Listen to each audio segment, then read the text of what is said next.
Tonight on SUTV News, SHIP honors International Women's Day with a bevy of events around campus. And our very own Professor Stephanie Gerard becomes Pennsylvania Sheriff and Deputy Sheriff of Education. All that and more right now.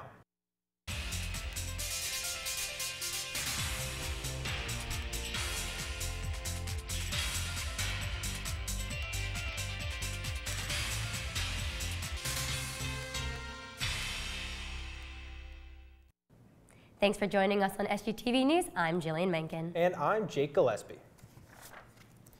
The John L. Grove College of Business got in touch with their feminine side. In support of Women's History Month, the Charles H. Diller Center for Entrepreneurial Leadership showed a documentary about 5 unique women.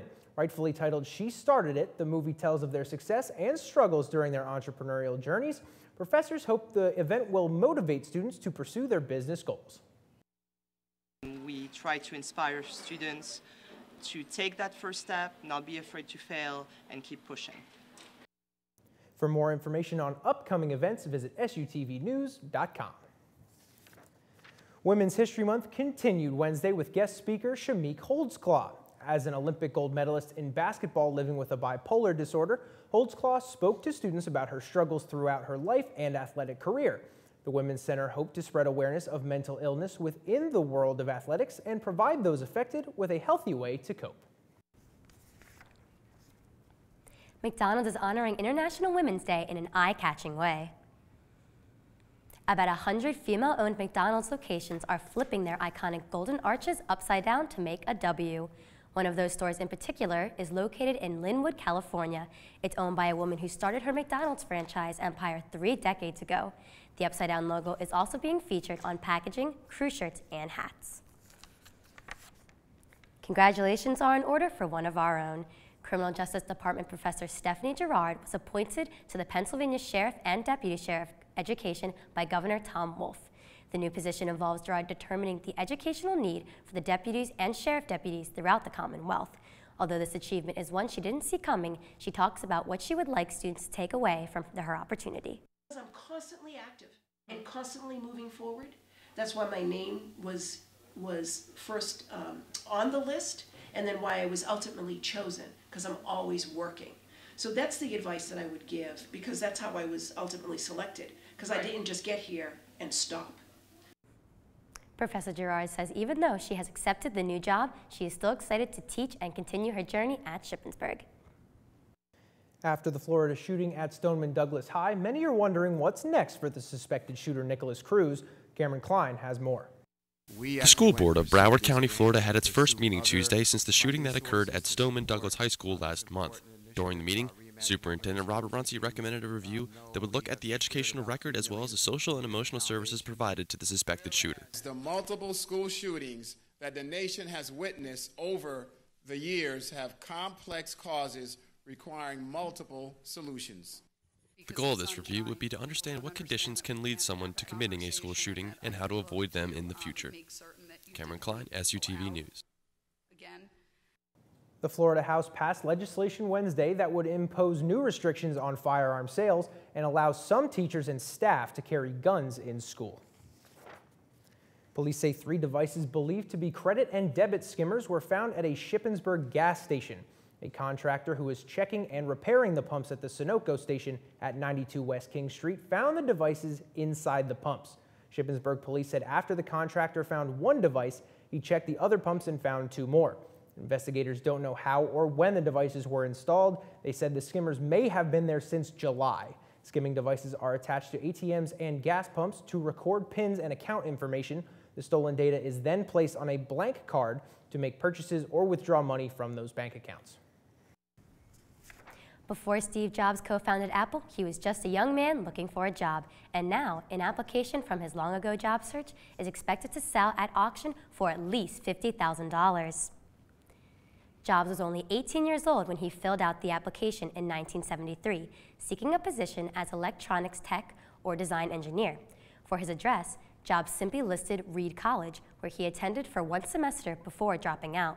The application includes a misspelling, omits any employment history, and indicated that Jobs didn't have reliable access to transportation. Jobs, who would go on to invent the iPhone, indicated on the application that he had no phone of any kind. And Jillian, that makes me feel a little bit better about my own resume. I don't know about you. Definitely, definitely. Get ready to see what may be the cutest video of all time. Apparently, 2 emperor penguins in Antarctica stumbled across a camera left in the ice on Wednesday night by expeditioner Eddie Gault. The curious birds flipped it over to face skyward, then did what any one of us would do. They took a selfie. The Australian Antarctic Division posted the 38-second clip on its Twitter page. It has over 164,000 views as of Thursday afternoon. The video was captured at the Auster Rookery near Australia's Mawson Research Station. And Jillian, I have this habit of whenever I take a selfie video, I also do that little head thing that the penguins were doing. I've seen you do that. I'm not sure if it's a good look for me or not, but who knows. When we come back in world news, U.S. and Israeli leaders meet to discuss America's current relationship with Israel. And the automobile company Ford teams up with the Federal Aviation Administration. The world's oldest message in a bottle is found in Australia. Here's Brandon with all that and more in this week's World News. U.S. and Israeli leaders met this week to discuss America's current relationship with Israel. Shane Adams has the story. The American-Israel Public Affairs Committee, or AIPAC, held its annual conference in Washington, D.C. last Tuesday. AIPAC is a lobbying group focused on increasing pro-Israel policies in the U.S. government. Prominent members of both parties in Congress attended the event to share support for Israel. Issues addressed included the Iran nuclear deal, as well as President Trump's controversial decision to recognize Jerusalem as Israel's capital. Israel's Prime Minister, Benjamin Netanyahu, expressed his gratitude to President Trump for the arrangement. It's especially great to be in America's capital now that he has recognized Jerusalem as Israel's capital. Leaders are hopeful that this is a step in the direction of peace between Israel and Palestine. Shane Adams, SUTV News. According to Vice President Mike Pence, the American Embassy in Jerusalem is planned to open in May. After being sunk and lost for 76 years, the USS Lexington has been found 500 miles off the coast of Australia. Dubbed Lady Lex by its sailors, the USS Lexington was one of America's first aircraft carriers and was found at the bottom of the Coral Sea, almost 2 miles down. In May of 1942, the Lexington, along with the carrier USS Yorktown, took part in the first carrier battle in history. Faced off against 3 Japanese carriers, the U.S. Navy helped stop the Japanese advance on New Guinea and Australia in the South Pacific. The Lexington was struck by Japanese torpedoes and later sunk.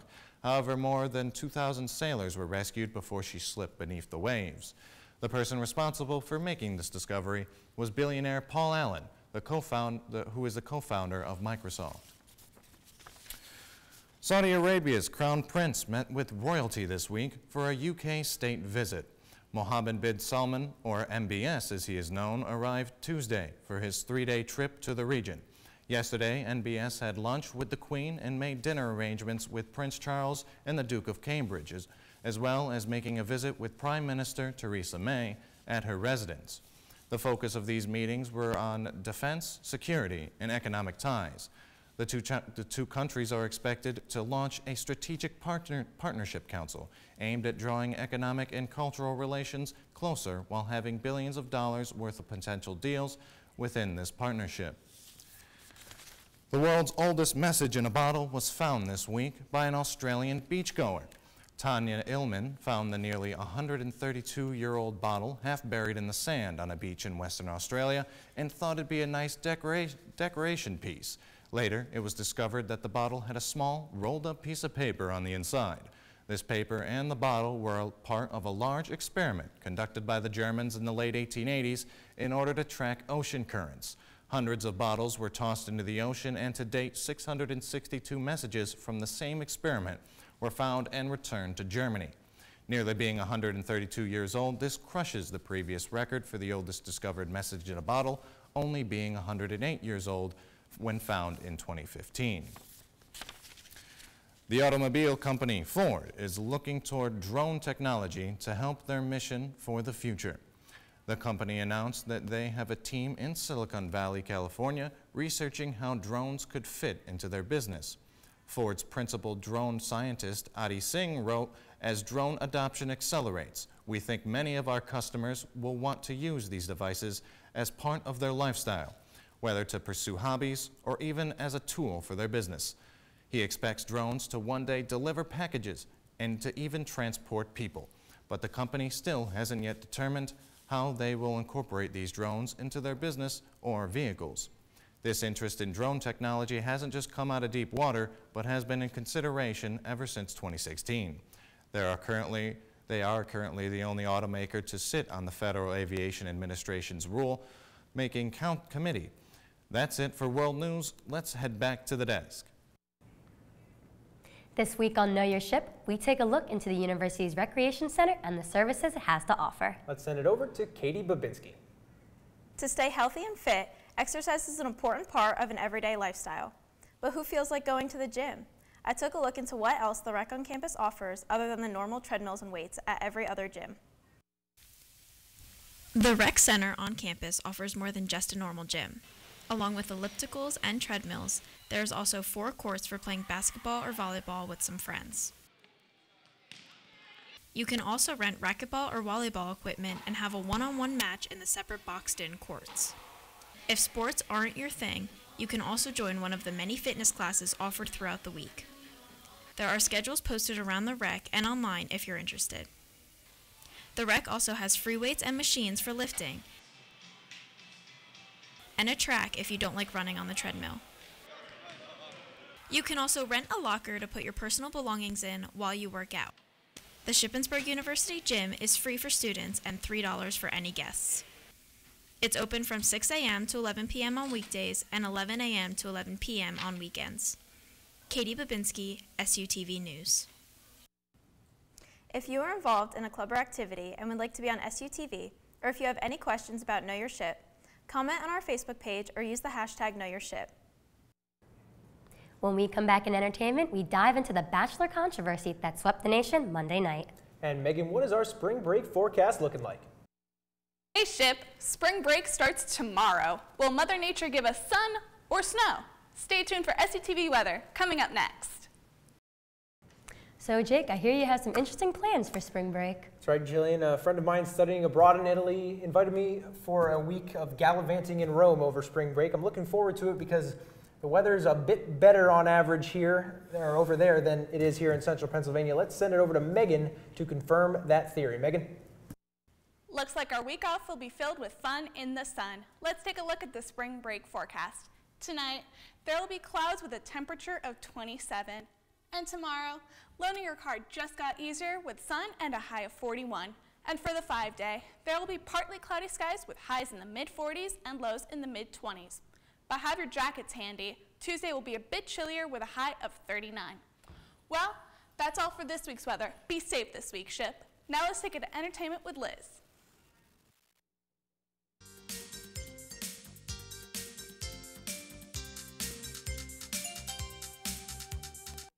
The Oscars were held on Sunday night and seemed to go off without a hitch. Jimmy Kimmel hosted the awards for the second time, and there was no mix-up for Best Picture. With that, let's see who the big winners were. The Shape of Water won for Best Picture. SUTV's Kayla Brown looked into Mexico's response to the big win. Mexico celebrates Guillermo del Toro's big win at the 90th Academy Awards Sunday night. Del Toro won Best Director and Best Picture for his film The Shape of Water.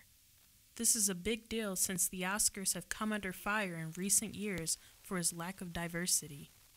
The people of Del Toro's hometown gathered into the streets to express their joy and excitement for him and his film. Kayla Brown, SUTV Entertainment.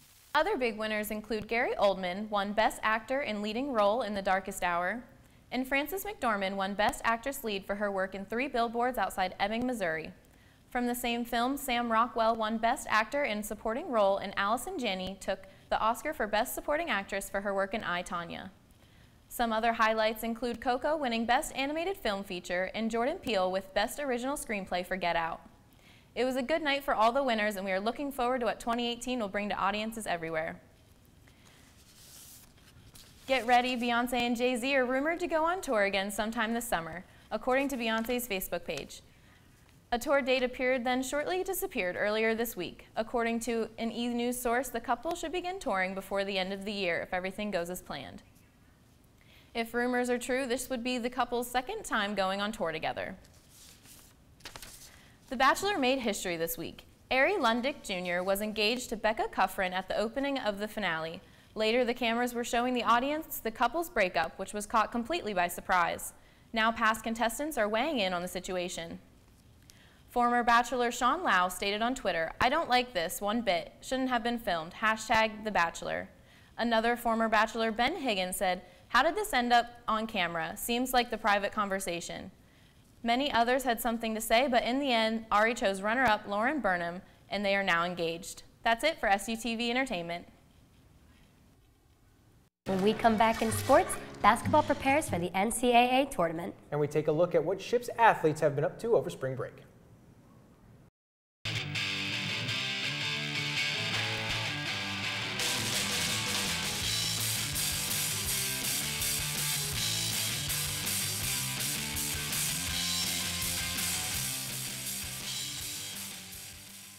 The Shippensburg men's basketball team punched their ticket to the NCAA Division II men's basketball tournament.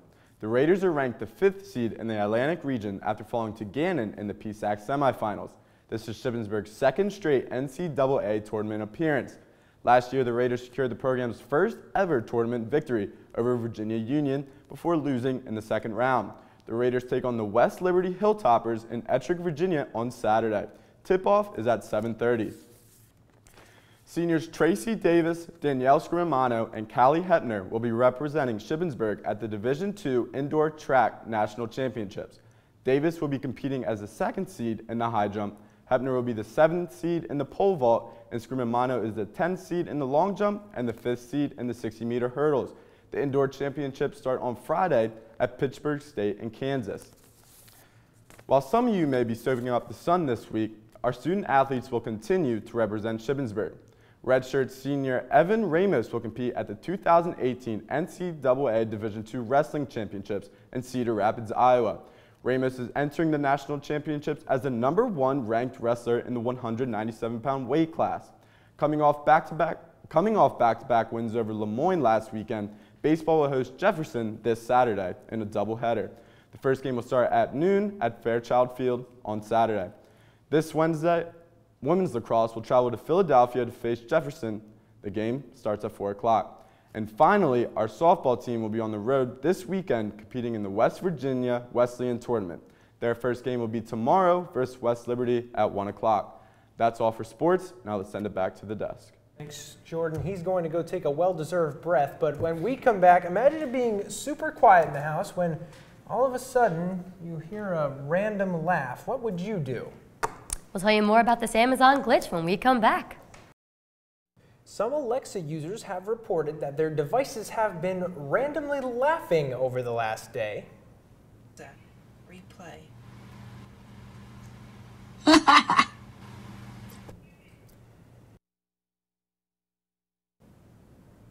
The unprompted laughter consists of 3 short ha sounds in a female voice that does not resemble Alexa's normal voice. One Twitter user even reported an Amazon Echo that began listing the names of local funeral homes and cemeteries without prompting. The company did not say what is causing the problem or how many users are experiencing it, but they are aware of the issue and are working to fix it. And talk about things that will keep you up at night. But anyway, that's it for SUTV News. I'm Jake Gillespie. And I'm Jillian Menken. Don't forget to follow us on Facebook, Twitter, and Instagram at SUTV News. And check out our website, SUTVnews.com. Have a great spring break, and we'll see you next time.